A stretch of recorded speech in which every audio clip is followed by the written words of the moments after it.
Девочки, всем привет! Сегодня готовим блинчики.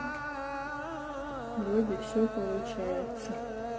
У нас четверг, в Пеевском лесу. Будем угощать хороших, добрых людей.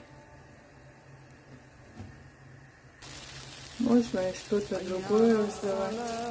Детям раздать печенюшки, конфеты какие-нибудь. Но блинчики это считается доктор. Ну, то, что белое, чейпинг, блинчики и все такое. Вроде первый блин у нас не комом, тесто получилось хорошее. Как всегда, без рецептов, все добавляла примерно. В общем, всем хорошего дня, ребятки, духовно север. Всем приятного аппетита. Кто еще не подписан, подписывайтесь на канал, ставьте лайки, пишите комментарии, как готовите блинчики.